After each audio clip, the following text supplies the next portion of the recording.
Please rise, ladies and gentlemen. The 16th Sangguniang Panlalawigan is now convened for its 118th regular session. The Honorable Vice Governor, Adeline M. Angeles, presiding. The 118th regular session of the 16th Sangguniang Panlalawigan is now called to order. Requesting the gentleman from Boac, our floor leader, Honorable Aurelio Leva III, to kindly lead the invocation, to be followed by the national anthem. In the name of the Father, of the Son, of the Holy Spirit, dear God, as we go through another phase of our legislative work, always guide our intellects and our heart. Make us both receptive and sensitive to the political ideas and opinions of our fellow Sanggunian. Remind us of the reality that although we are diverse in our views and our advocacies, we are one and united toward pursuing lasting progress and prosperity for the people, that we all strive to ensure the welfare of our citizenry from whom we have committed to serve. Dear God, as we go to fulfill our mandate to legislative laws, aim at uplifting lives and safeguarding the interests of our citizens, always make us remember that all this is to make true our commitment to nation building that will eventually redound to the growth and development of our Filipino nation. As all this we pray in the name of our Almighty Father. Amen. In the name of the Father, of the Son, and the Holy Spirit. Amen. Bayang magiliw, ganas ng silanganan, alam ng puso, sa dibdib mo'y buhay. Lupang hinirang, buyan ka ng magiliw, sa manlulupi, kita masisingil, sa laran at bundok, sa simoy at sa langit mo kamay, ay nilang ang tula at awit sa paglayang nilahawakan, ang isang ng watawat mo'y nabuhay na nagtiligid, ang bituin at harap niya ay nagpapay magtiligid, lupa ng araw na maraming pagsita, ay langit sa atin ko. Aming ligaya na magpay mamagin, at namatay lang tayo sa'yo. Requesting our secretary to kindly call the roll. Honorable Mark Julius P. Caballes, Honorable Aurelio J. Leva III, Honorable Antonio L. Mangkukang III, Honorable Bernardine Opis Mercado, Present. Honorable Melga Balar Encabo, Honorable Mercedes Arrijano, Honorable Danilo Arred, present. Honorable Ishmael D. Pilim, Honorable Jose Neril L. Manggol, Honorable Carlos F. D. Peralta, Honorable Bertinos A. Valencia. Madam Presiding Officer, with the 9 members of the board present and 1 online, we have the necessary quorum for this morning's session. The chair then declares the presence of quorum. Magandang umaga po. Recognizing our floor leader, Honorable Aurelio Leva III. Thank you very much, Madam Presiding Officer. Madam Presiding Officer, for the reading and adoption of the minutes of the previous session dated February 18, 2025, I move that we dispense with the reading of the minutes and consider the same as having been read without prejudice to the corrections to be made by the members of the board. I so move. Any objection to the motion of the floor leader? Hearing none, let's proceed, Honorable Leva. Hearing members of the board who have some corrections with the minutes of the 117th regular session of the 16th Sangguniang Panlalawigan. Any correction from the floor? Hearing none, Madam Presiding Officer, I move that we approve and adopt the minutes of the 117th regular session of the 16th Sangguniang Panlalawigan dated February 18, 2025. I so move. Any objection to the motion? The chair hears none. The motion is approved. The minutes of the February 18, 2025 session is now adopted. We now go to matters arising from the minutes, inviting members of the board who have some matters arising from the minutes. Any matters arising? Hearing none, Honorable Leva. We now go to the approval and amendment of the agenda. For today's agenda, we don't have any privileged speech nor question hour. For the messages and correspondence from the governor, we have 1 item. For the communications and petitions, we have 4 items. No municipal ordinance for review of the board, no proposed ordinance. For proposed resolution, we have 2 items. Committee reports, we have 2 items. No unfinished business, 1 business for the day. No unassigned business, no proposed ordinance and resolution for third and final reading. Madam Presiding Officer, may I move for the approval of today's agenda as presented? I so move. Any second to the motion? Duly seconded. Any objection? The chair hears none. The motion is approved. Today's agenda as presented is now approved. Madam Presiding Officer, for today's session, as I have mentioned, we don't have any privileged speech nor question hour. We now go to committee report. May I ask that we recognize the chairperson of the Committee on Ways and Means for the joint committee report of the Committee on Ways and Means and the Committee on Rules, Laws, and Ordinances. Honorable Neril Manggol is recognized. Good morning, Madam Chair. Good morning, everyone.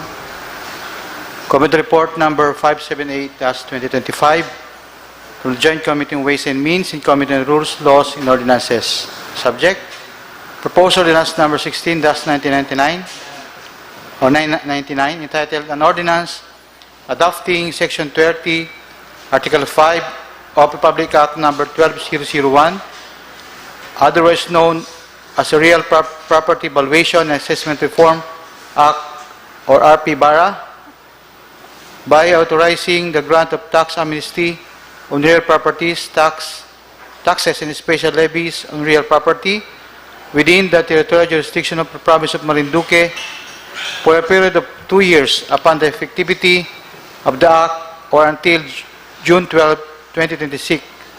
And number 2, Proposed Ordinance number 16-82 entitled An Ordinance Prescribing the Guidelines, Rules, and Regulations and Policies in the Conduct of Public Auction and Sale of Properties with Real Property Tax Delinquency in the province of Marinduque. The Joint Committee on Ways and Means and Committee on Rules, Laws, and Ordinances, unto which the subject proposed ordinance were referred, hereby presents its findings and recommendations as a result of the Joint Committee hearing held on January 21, 2025, and the legal opinion or comments from the provincial legal officer for consideration and appropriate legislative action of this honorable body. On proposed ordinance number 16-99, findings. 1. The purpose of the ordinance is to localize the implementation of Section 30, Article 5 of Republic Act number 12001, otherwise known as the Real Property Valuation and Assessment Reform Act, or RP-BARA, which grants tax amnesty on real properties with delinquent tax payments and special levies on properties within the territorial jurisdictions of the province of Marinduque. 2. Pursuant to provision of the said law, tax amnesty is being granted to all unpaid real property taxes, including penalties, surcharges, and interest, which can be availed within 2 years from the effectivity of the Act. Number 3, the provincial legal officer, in his letter dated February 12, 2025, interposed no objection to the passage of the proposed ordinance considering the adoption of Section 30 is in accordance with Republic Act number 12001 or the RP-BARA law. Number 4, as per information relayed by the provincial treasurer, the implementation of the RP-BARA law is from July 5, 2024 to July 4, 2026. Recommendation: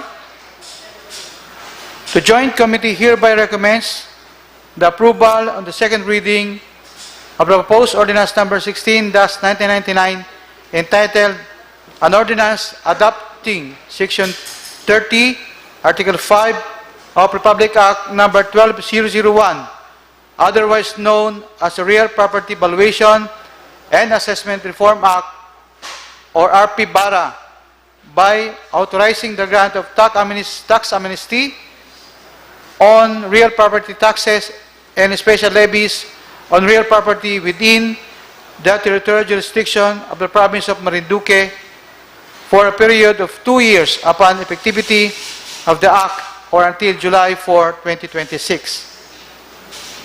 On proposed ordinance number 16-82, findings, the primary purpose of the ordinance is to cause the collection and payment of delinquent real property taxes, the administrative remedies of restraint of personal properties and levy of real property pursuant to Republic Act number 7160 or the Local Government Code of 1991 and other pertinent laws, rules, and regulations. Number 2, the intention of the proposal is primarily for the unpaid real property taxes of big companies with tax delinquencies in the provincial government. However, enacting the said ordinance would also include other personal and real properties owned by individuals in the province.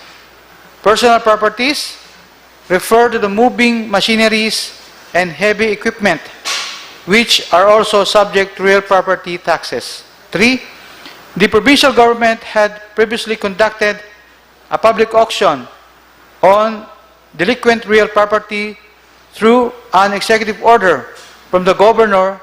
However, an enabling ordinance is being sought by the affected parties.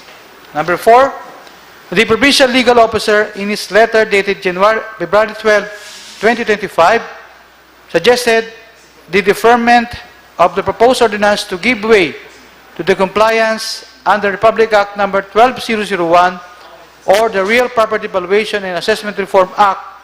He further suggested that the proposed ordinance need not be withdrawn from the docket of the Sangguniang until after the compliance with the said law have been reported by provincial assessor and provincial treasurer. Recommendation: in consideration of the foregoing, the Joint Committee hereby recommends to defer consideration of the proposed ordinance number 16-82 until such time that the compliance under Republic Act number 12001 or the RP-BARA law has been reported by the provincial assessor and the provincial treasurer. Respectfully submitted, yours truly, Jose Nere Mangol, Chairperson, Committee on Ways and Means, Member, Committee on Rules, Laws, and Ordinances. Aurelio J. Leba III, Chairperson, Committee on Rules, Laws, and Ordinances, Vice Chair, Committee on Ways and Means, concurred by Honorables Mercedes Rihano, Mark Julius P. Cabales, Antonio L. Mangkukang, Bernardino Opus Mercado, and Bertinos A. Valencia, Adeline M. Angeles, Vice Governor, and official members.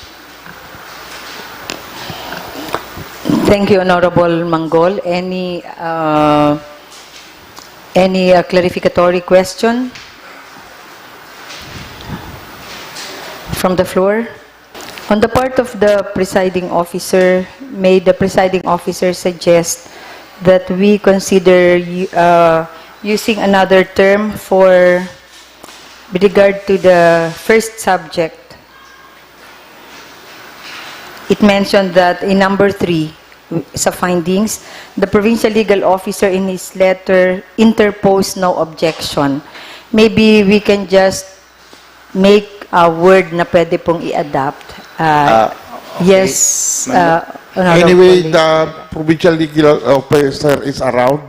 May I move that we suspend the rules so that we can solicit some recommendation directly from the provincial legal officer? I so move, Madam Chair. Okay, thank you.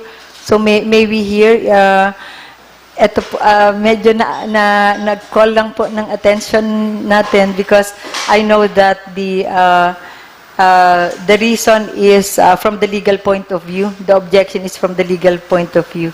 And we will make a different, we will just make use of a different term siguro.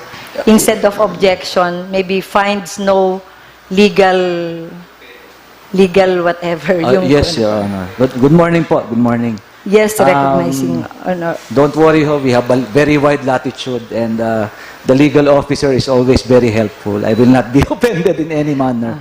And, Salamat. well, I fully agree po with the observation of the presiding officer that it is the governor who has the power to interpose any objection. Object. Probably, what the wordings could be to the effect that the legal officer Finds no... finds the said recommendation within the within the ambit or within the bounds of law. Something to that effect. Kasi binanggit naman sa letter po ninyo na it is in accordance with Republic Act number 12001 or the RP Vara law. So I think that is sufficient also. Yes, Your Honor. Okay. Otherwise, if probably taken into the context of recommendation to the governor, Yeah. pwede po yung interposes To no objection. Okay. Oo. Yeah. But I fully agree po. I fully agree. Thank you po. Maraming salamat, Attorney Fernandez. Para we're just trying to set po yung baka nga nasa template na dun ho sa preparation ng committee report. Thank you, Attorney Fernandez. Thank you. Thank you to the reporting chair also. Madam Chair, may I move that we revert back to the original form of the session? The session is now reverted back to its original form, the regular session. Another, may the presiding officer also, just the wordings again, kasi mado-document kasi, yung pong kagaya ng minimension natin din during the previous session, nakalagay dito. The intention with regard to findings number 2 in subject number 2, nakalagay po kasi dito, the intention of the proposal is primarily for unpaid real property taxes of big companies. However, enacting the ordinance would also include other personal and real property by individuals in the province. Baka po pwedeng hindi na po natin i-mention. Yes, Baka we may be accused of, yung parang Selective. nagiging selective. Opo. Selective. So, lagay na lang po natin, the intention is to collect unpaid or address for the unpaid real property taxes of companies and individuals with delinquencies. Yes, Madam Chair. We Okay lang agree, po ba? Chair. Okay, salamat po, Honorable Chairman. Any other... So, na lang ho. Yes, Honorable Mangkukang. Po, Madam Chair, at yun nga po yung nabanggitin nyo sa number 2. At papasalamat po ang kinatawang ito at ito ay mabigyan pa ng mas mahaba pang pag-aaral ng komite. At atin din po itong hinihiling sa chairperson ng komitiba na ito ay palalimin pa ang pag-aaral dito at ang ating batas na gagawin ay hindi gagawin para manikil o para sikilin ang ating mga maliliit at mahihirap na mga kababayan. At pag-aralan ng gusto ang pamamaraan ng pagpapaalala. Ilang beses dapat paalalahanan ang mga tao na may-ari ng mga properties na ito, at a certain period of time at hindi sila nag-respond sa action or panawagan ng pamahalaang panlalawigan. Then that's the time na doon tayo a-action for this. Pero po kung ito ay pagagamit natin sa paninikil sa ating mga kababayan ay pag-aralan po ito ng gusto ng komitiba, Madam Chair. Marami pong salamat. Thank you. Actually, the recommendation of the committee is actually for deferment. Yes, But with another reason also. Yung pagiging in alliance niya with the RP Vara law. So we have with us our guest from a resource person, our provincial legal officer. Can we discuss, sabagay sa ano na lang, deliberation, we can discuss it hand in hand with the urgent request of the governor, because I think, hindi ko is it related also, or it has implication, no? So anyway, when we adopt this committee report, when we deliberate on the other issue, we could also use the information as reference. So what is now the pleasure of, yes, Honorable Leva? Madam Presiding Officer, I just would like to inquire if there is already an executive order from the governor regarding the implementation of the amnesty provision of the RP Bara law, because in some ugnayan ng mga barangay, the governor has already expressed his intention to have an amnesty. Because if there is already an executive order that is just an implementation of the law, which is the RP Bara law, so there is no need, although I am the author of the said ordinance, maybe it will be redundant if there's already an executive order coming from the governor. Wala. Yes, maybe hear from the reporting committee chair. Madam Chair, ang tinutukoy po, the Republic Act 12001, sa tingin ko, wala po pong executive order ng 12001, at ang meron po ay yung sa delinquencies, tax delinquencies, yung pagsamsam ng lupa. Pero ito po wala pang executive order, kaya po ito po ay papasa po natin. Wala. So malinaw po na wala pong executive order, kaya po tayo ay gumagawa ng ordinance. Yes po. Yun lang po. Thank you, Honorable Leva. Any other information? What is now the pleasure of yes the po. reporting committee chair? On proposed ordinance number 16-99, with the indulgence of the author, the sponsor of this ordinance, be transferred this proposed ordinance number 16-99 on business for the day for the proper disposition, Mr. Chair, because we recommend that it is approval for second reading, Madam Chair. And for the entire committee report 578-2025, what is the pleasure of the reporting committee chair? On ordinance number 16-82. Maybe the formal motion for the Yes, adoption Madam of Chair, the move for report. the adoption of this committee report. Thank you, Honorable Manggol. Any objection? The chair declare the motion is approved. Committee report number 578-2025 is now adopted. Thank you po. And likewise, the alin pong proposed ordinance?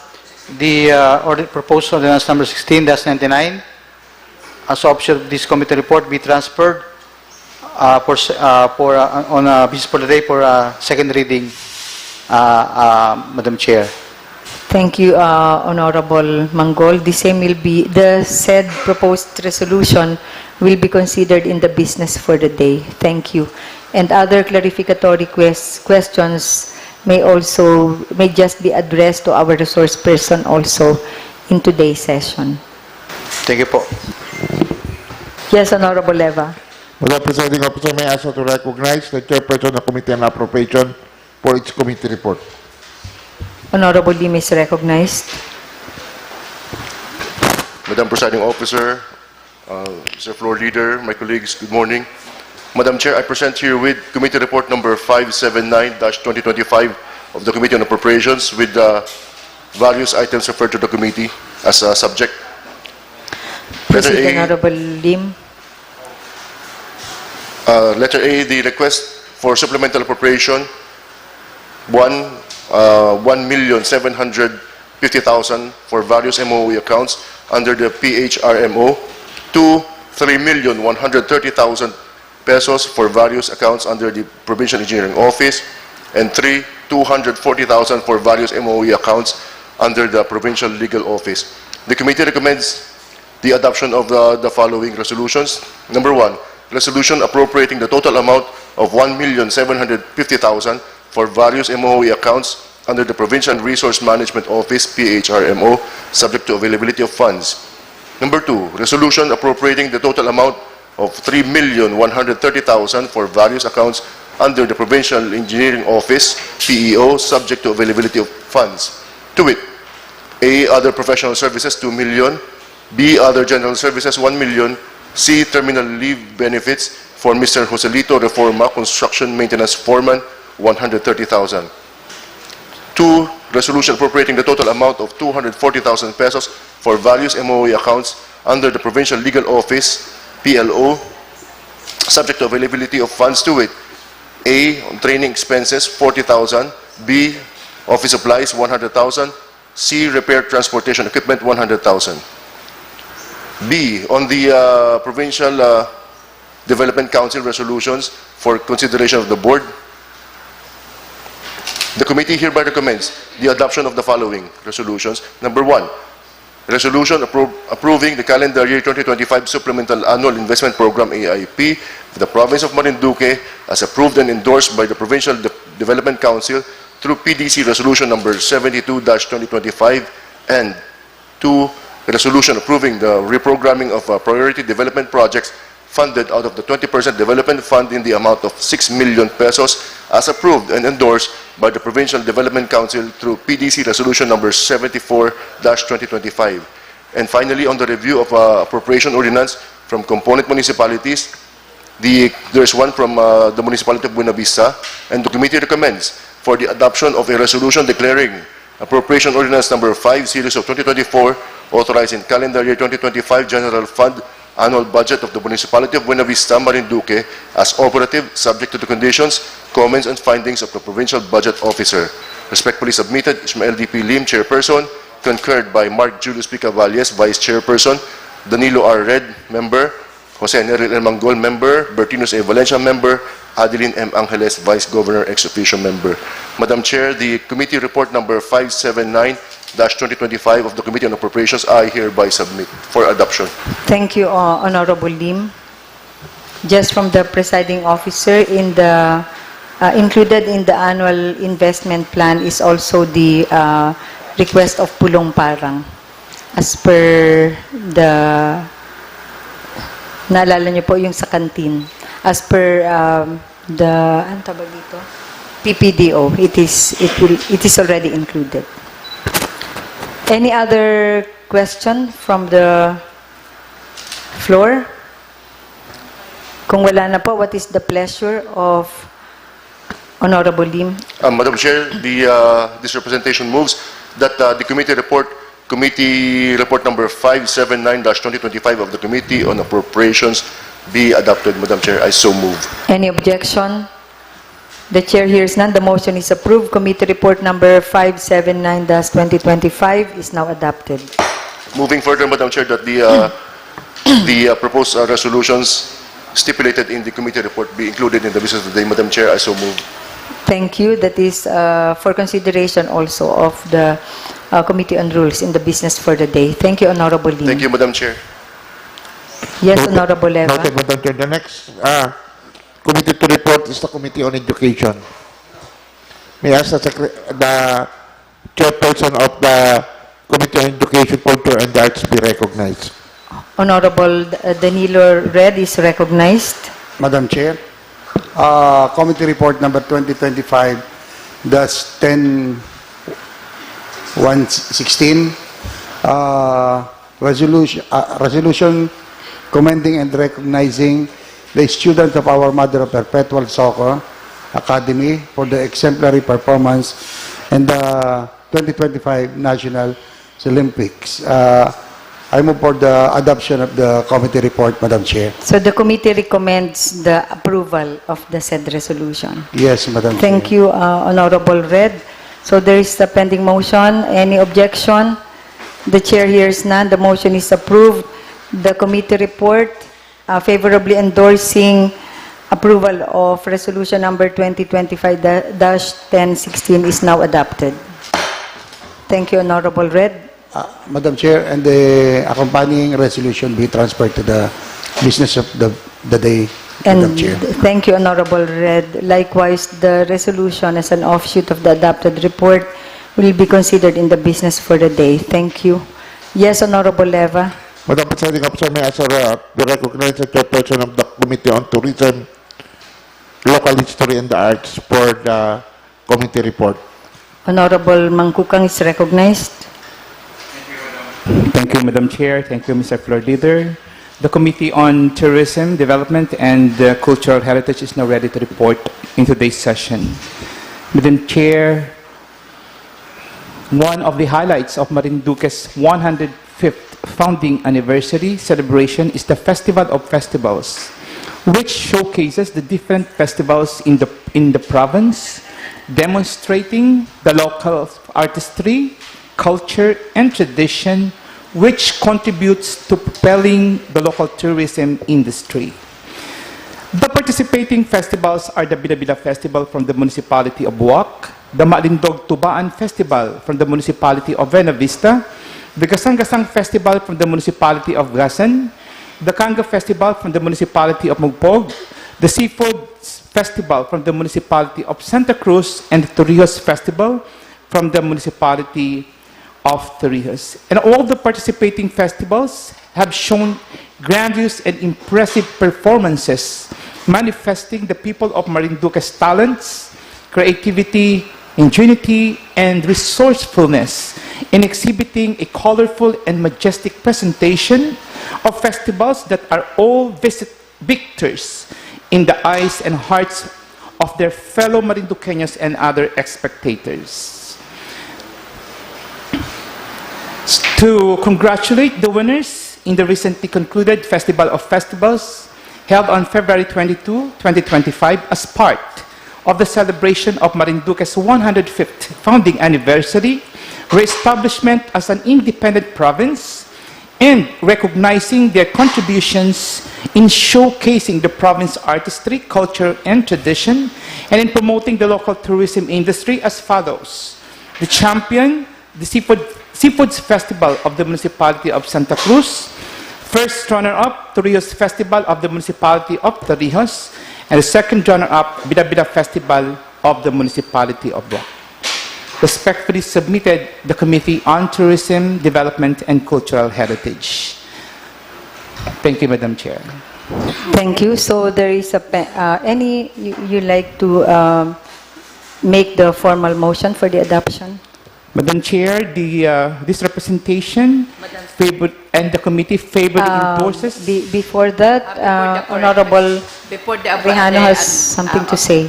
Thank you, Madam Presiding Officer. And before the approval of that, I will just correct that Torrijos, not Torrijos po yun, not Torrijos Festival. Torrijos Festival of the municipality of Torrijos. Torrijos. Okay. Torrlios. Okay. Thank you, Honorable Rehano, for the correction. Yes, there's a pending motion. Okay, Madam Chair, ang manifestation po ng ating gentle lady from Santa Cruz. And the committee hereby recommends the approval of the proposed resolution number 1017-2025. I so move, Madam Chair. And likewise, the accompanying resolution be included in the business for the day. I so move. Thank you, Honorable Mangkukang. Any objection? The chair hears none. The motion is approved. The committee report on proposed resolution number 2025-1017 is now approved. And likewise, the proposed resolution will be considered in the business for the day. Thank you, Honorable Mangkukang. Yes, Honorable Leva. Madam Presiding Officer, at this juncture, may I move that the body converted into a committee of the whole. from the Chair of the Committee on Laws, is there any objection to the conversion of the body into a committee of the whole so that we could have our resource persons? The chair hears none. The motion is approved. The body is now being converted into a committee of the whole. Honorable Leva. Thank you very much, Madam Presiding Officer. The intention of this representation in moving for the conversion of the body into committee of the whole is to hear some inputs from the provincial treasurer, Ms. Emery Ann Pabalenya Pastoral, likewise from the provincial legal office, Attorney Romel Fernandez, which has something to do with the letter from the governor addressed to the Honorable Adeline M. Angeles, Vice Governor and Presiding Officer, and to the honorable members of the Sangguniang Panlalawigan, endorsing formally for legislative action the adoption of a resolution granting authority to the acting provincial treasurer Emery Ann Pabalenya Pastoral to file the petition for certiorari and ratify the petition already filed before the Court of Appeals. This has something to do with petition for certiorari of the province of Marinduque versus RTC Boac Branch 38 and Marcator, and letter B, petition for certiorari of the province of Marinduque versus RTC Boac Branch 38 and MR Holdings. And may I ask, Madam Presiding Officer, that we recognize the two lady and gentlemen here to shed light on the matter. Thank you, Honorable Leva. Madam Presiding Officer, at the committee level of the Committee of the Whole, we recommend, I move that we recommend for legislative action, the adoption of a resolution granting authority to the acting provincial treasurer Emery Ann Pabalenya Pastoral and to the acting provincial assessor Rina Aurin to file the petition for secretary and ratify the petition already filed before the Court of Appeals. I so move. Any second to the motion? Any objection? So that will be the recommendation in the plenary. But there is an agreement a while ago that it will be Yes, subject to the submission of Yes, subject to the submission of a draft the resolution. draft, and likewise the clarification on the role of the Solicitor General. Yes, Madam Chair. Thank you. So the committee report will be reported next session. Okay. I move that we revert back to the original form of the Sangguniang. Thank you. The body is now being reverted back to its original status of a regular session. Yes, Honorable Leva. Madam Presiding Officer, before we take a recess, I just would like to make a reconsideration on the reporting of the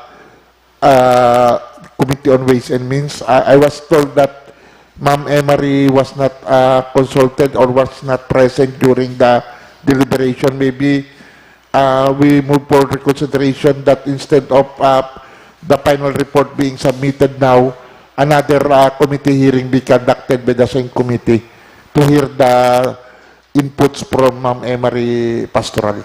Maybe hear first the comment of the sponsoring chair. Yes, Madam Chair, I agree. Wala po si Ma'am Emery noon at kanina pinag-usap kami, dahil po niyo pong nais ilagay doon sa ordinance po.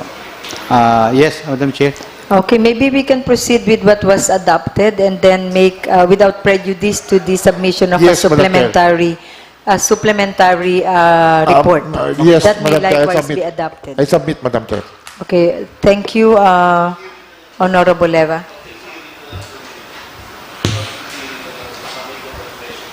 Yes, Madam Chair. Yes. Public hearing na po para ma-invite rin natin yung ibang mga municipal treasurers and assessors. Ano po, para marami po kaming itatanong sa kanila. Okay, Kasama po sila. that is for consideration of the sponsoring committee chaired by Honorable Manggol. The final disposition for the supplementary committee report and recommendation. The body is, a member of the board, Bokal Mangkukang, is suggesting that a committee hearing be done so that other officials from the municipal level or officers from the municipal level could also provide inputs. Madam Chair, may request po muna din na yung member said that we need to send this a copy of ordinance so that he include some points to like what he said a moment later. For inclusion Yes, sa ma'am. draft. Yes, Madam Chair. And then after that, We will call magkakaroon ng committee. Yes, yes po, yes Okay. po. Para So mas- they want to polish first Yes. the draft that will be presented in the committee hearing. So it will be up to the disposition of the proper committee. Chair that you chaired, Bokal Manggol. The suggestion is just for your possible consideration. Yes, Honorable Mangkuk. Kung yun po ang ating gagawin, ay na-recommend din po ng representasyong ito na padalhan din ng advance CP ang ating mga municipal treasurers and municipal assessors para sa kanilang pag-aaral, para pulating nila dito, marami na rin silang mai-komento dito. Okay, that is after they conferred with the municipal treasurer, Provincial treasurer. provincial treasurer. So yung ipapadala sa kanila is already the one with inputs from the provincial treasurer. Sure. Okay. Thank you. And Madam Additional. Chair, pwede po bang yung nakalagay po sa business for the day yung draft ordinance ay council may take into consideration to bring back again to the Committee. yes. Okay. So the reporting committee chair is requesting reconsideration for the removal of that particular item in the order of business, and the chair of the committee on rules will kindly take note of that. Noted, Madam Chair. Salamat, Thank you po. Bokal Neril. Madam Presiding Officer, may I move for a 30-minute recess? 30 minutes recess is now declared.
The session is resumed.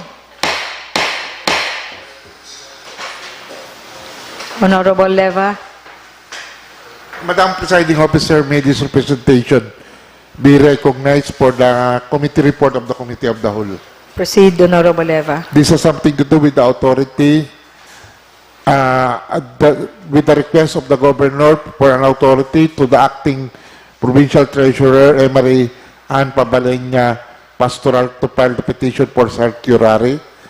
As transpired during the Committee of the Whole meeting, the following were the recommendation: to include, number one, to include the provincial assessor as the one that will be granted the authority together with the provincial treasurer, and two, for the provincial legal office to draft the proposed resolution, and the same will be discussed.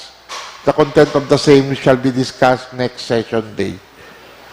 I move for the adoption of a committee report that favorably grants authority to the acting provincial treasurer, Emery Ann Pabalenya Pastoral, and the acting provincial assessor, Rina Aureng, to file the petition for certiorari and ratify the petition already filed before the Court of Appeals. I so move. Any objection? This is a committee report. The chair hears none. The motion is approved. The committee report, as rendered by the reporting committee chair, is now adopted. And that the accompanying resolution be transferred to the business for the day next session day. Thank you, Honorable Eva. That's all for the committee reports. We don't have any unfinished business. The first item in the business for the day is the accompanying resolution of the Committee on Appropriation. Yes, the chair of the Committee on Appropriation, Honorable Ismail Lim. Madam Chair, Mr. Floor Leader, my colleagues, relative to the committee report number 579-2025 of the Committee on Appropriations, this representation moves for an omnibus motion to pass the following resolutions. Number one, a resolution appropriating the total amount of 1,750,000 for various MOE accounts under the Provincial Human Resource Management Office, PHRMO, subject to availability of funds. Number two, resolution appropriating the total amount of 3,130,000 for various accounts under the Provincial Engineering Office, PEO, subject to availability of funds to it. A, other professional services, 2 million, other general services, 1 million, terminal benefits of Mr. Joselito Reforma, construction maintenance foreman, 130,000.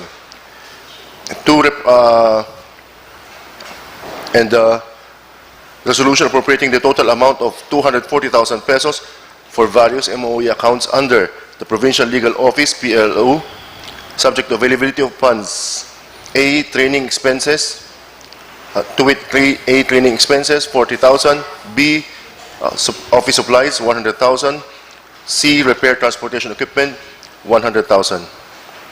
And next is the resolution approving the calendar year 2025 annual investment program, AIP, of the province of Marinduque as approved and endorsed by the Provincial Development Council through the PDC resolution number 72-2025, and the resolution approving the reprogramming of priority development projects funded out of the 20% development fund in the amount of 6 million pesos as approved and endorsed by the Provincial Development Council through PDC resolution number 74-2025. And finally, Madam Chair, a resolution declaring appropriation ordinance number 5 series of 2024 authorizing the calendar year 2025 general fund annual budget of the municipality of Buena Vista, Marinduque as operative, subject to the conditions, comments, and findings of the provincial budget officer.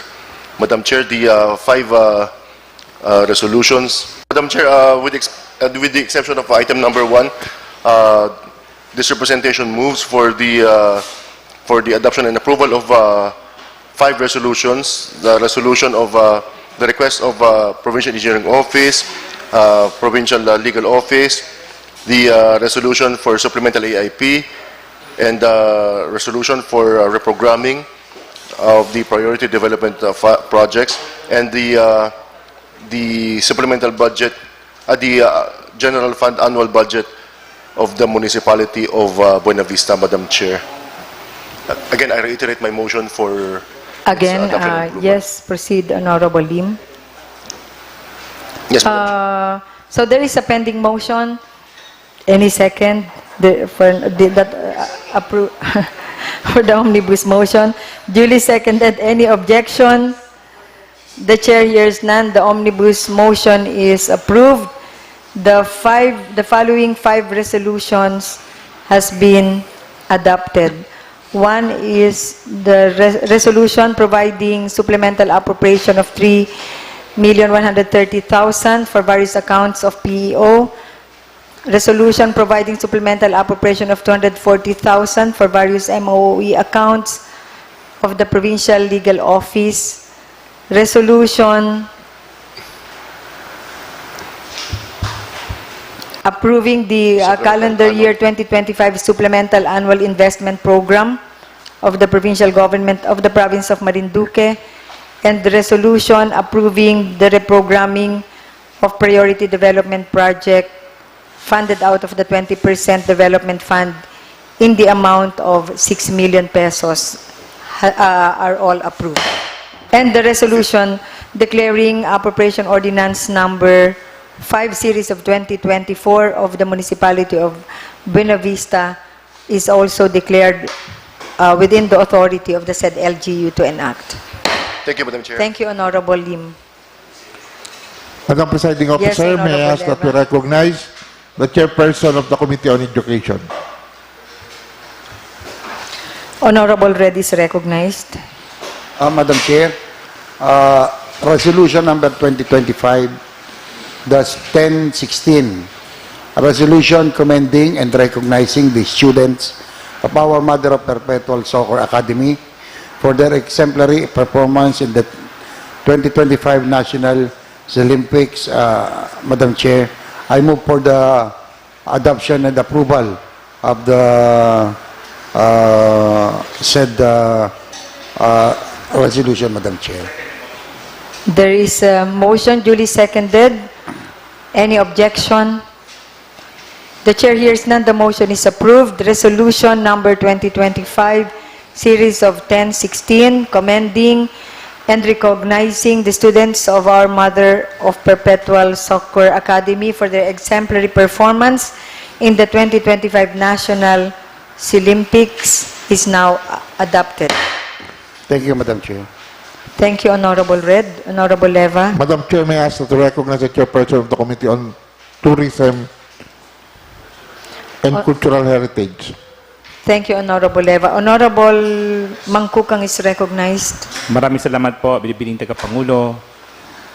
This representation formally moves for the passage of a resolution number 2025-1017 entitled A Resolution Congratulating the Winners in the recently concluded Festival of Festivals held on February 22, 2025 as part of the celebration of Marinduque's 150th founding anniversary, re-establishment as an independent province, and recognizing their contributions in showcasing the province's artistry, culture, and tradition, and in promoting the local tourism industry. I so move, Madam Chair. Any second to the motion? Julie, yes, Honorable Red.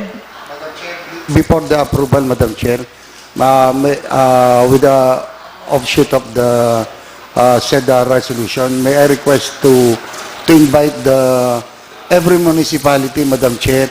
Kaya lang, Madam Chair, medyo maganda-gandang ibibigay natin sa kanilang trophy dahil, Madam Chair, talagang napakaganda po ng every municipality. Thank you, Honorable Red. Any comment? Bukal Lim first, followed by Bukal Leva. Madam Chair, if the sponsor would agree, perhaps a trophy would be too much. Perhaps a plaque that is out of glass or our yung ano po yung Or maybe the resolution properly mounted doon sa glass. Yes, Honorable Leva. Madam Chair, ako po sumasang-ayon na magkameron po talaga ng plaque. Kasi lahat po sila ay nag-effort po talaga. Lahat po sila ay panalo. Wala po pang-aliwan festival na po yung ginawa nila. At ang makikita po natin dito ay magagaling din po pala yung mga talents natin dito sa atin.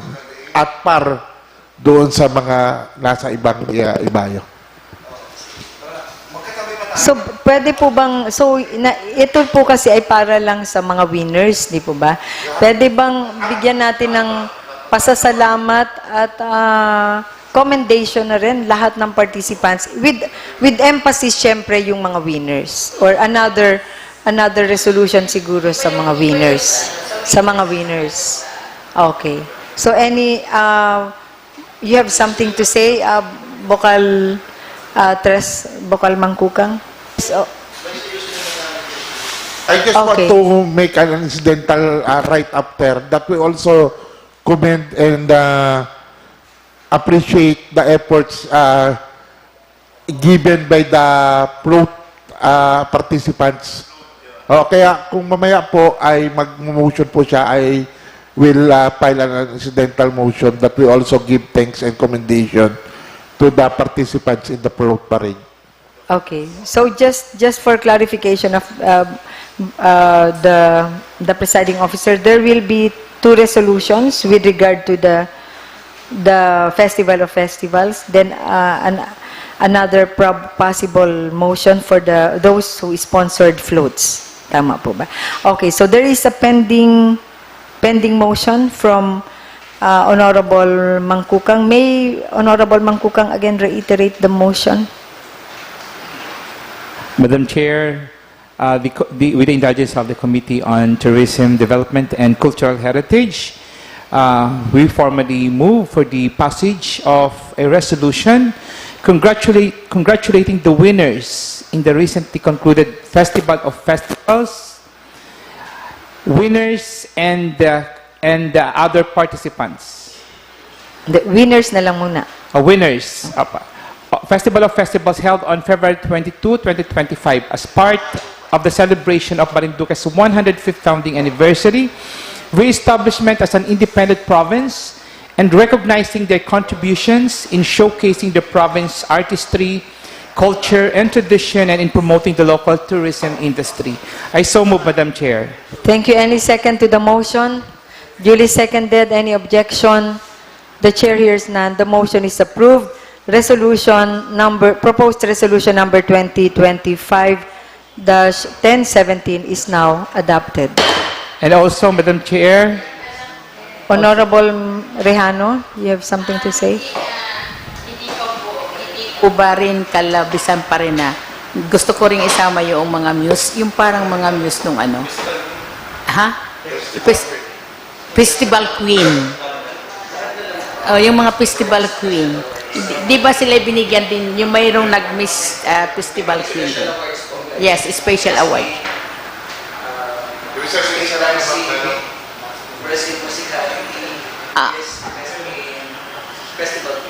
The Festival Queens. Okay.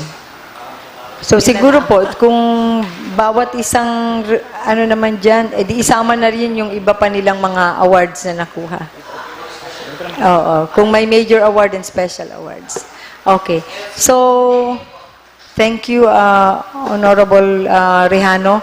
So there is, yes, another resolution. Madam Chair, a resolution congratulating the participants in the recently concluded Festival of Festivals held on February 22, 2025 as part of the celebration of Marinduque's 105th founding anniversary, re-establishment as an independent province, and recognizing their contributions in showcasing the province's artistic culture tradition and in promoting the local tourism industry, as to wit, the Kanga Festival from the municipality of Mogpog, the Gasang Festival from the municipality of Gasan, and the Marinduque Tubaan Festival from the municipality of Buena Vista. I so move, Madam Chair. Any second to the motion? Duly seconded. Any objection? The chair hears none. The motion is approved. The resolution as sponsored by Honorable Mangkukang is now adopted. And also another resolution, Madam Chair, congratulating and commending the participant of float parade in the recently concluded Festival of Festivals held on February 20, 2025 as part of the celebration of Marinduque's 105th founding anniversary re-establishment as an independent province, and recognizing their contributions in showcasing the province's artistic culture and tradition and promoting the local tourism industry. I so move, Madam Chair. Subject to maybe we could name. make some changes in the terms. Sa assess po pati. What's important is mapasalamatan sila. So, be invited po sa ating session para po ma-award sa kanila personally ng Sangguniang Panlalawigan. So, Thank you thanking them and appreciating and congratulating them. Okay, any second to the motion? Duly seconded. Any objection? The chair hears none. The motion is approved. The resolution as sponsored is now adopted. Yes, Honorable Leva. I would like also to request the chairperson of the Committee on Tourism and Cultural Heritage to fast-track the enactment of an ordinance institutionalizing the Festival of Festivals, considering the impact of that event in our tourism industry. Baka pwede pong taon-taon na natin ito ganapin. Yes po, i-institutionalize na po natin itong Festival of Festivals.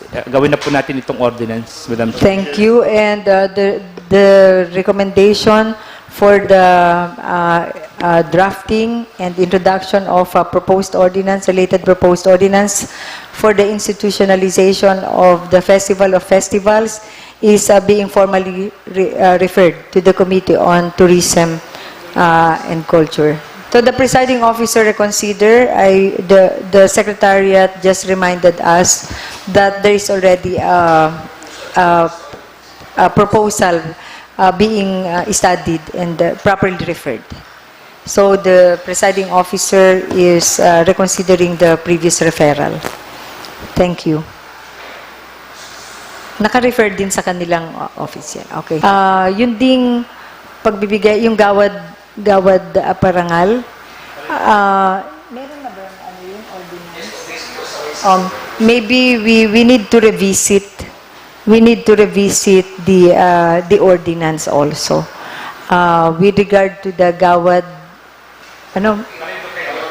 Marinduque Award. With yung two times na natin tong ginagawa, and maybe it's time to revisit on how we could improve it better.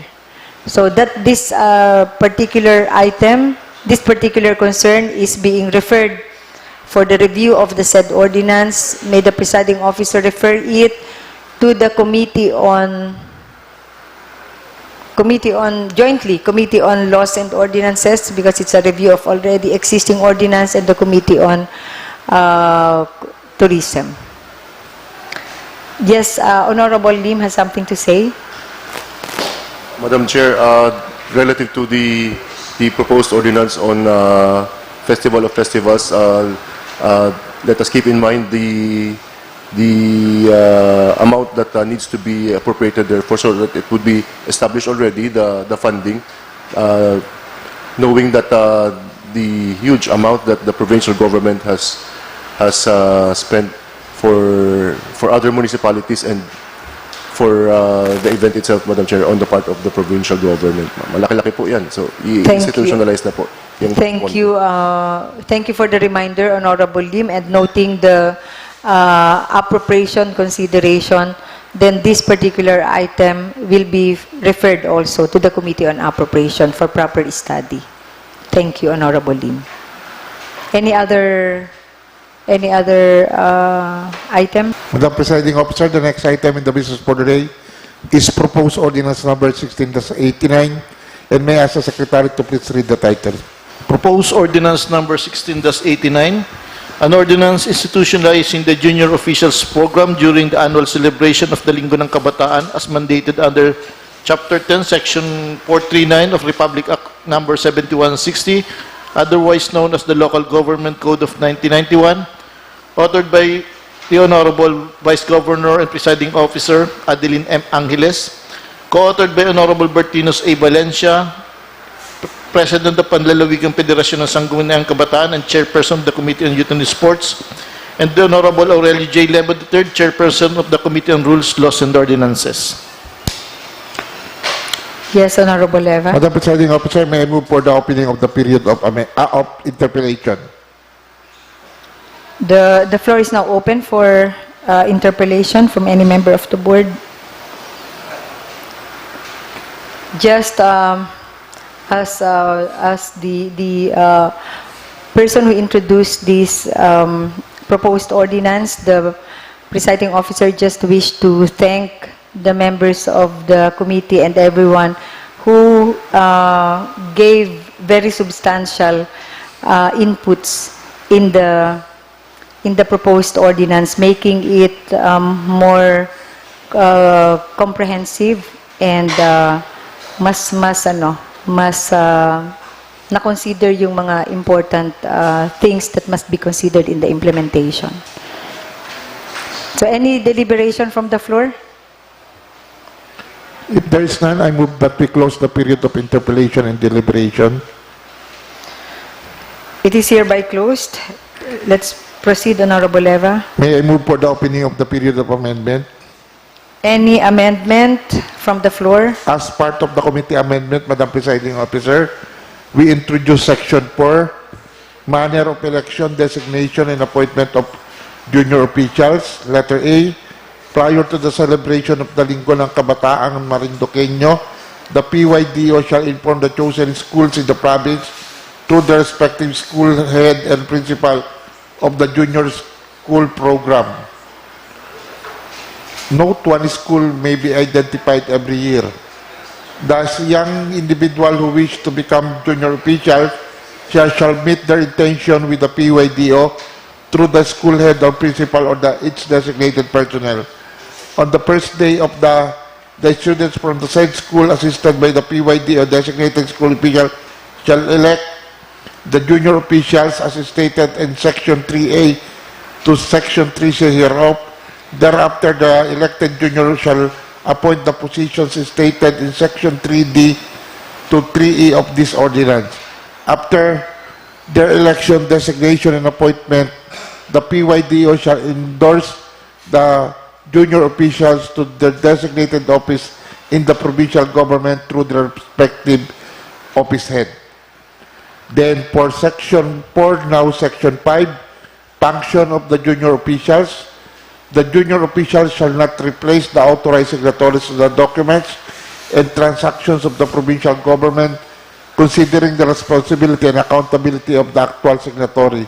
However, the junior officials may be allowed as a marginal signatory to the said documents.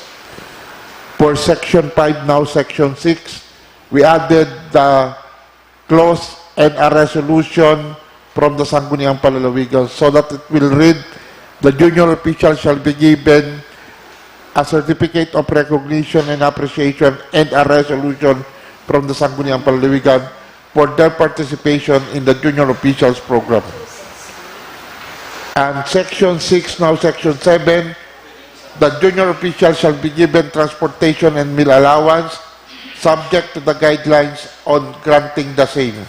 They shall be charged to the office of the governor and necessary funding allocations shall be appropriated for the purpose. That's all the amendments that we introduced during the committee deliberation. Madam Presiding Officer. So given the new information shared by the Secretariat, what is the pleasure of Honorable Leva? I move that we defer consideration of proposed ordinance 16-89 and consider the same under the unfinished business in the next session. Thank you. Any second to the motion? Duly seconded. Any objection? The chair hears none.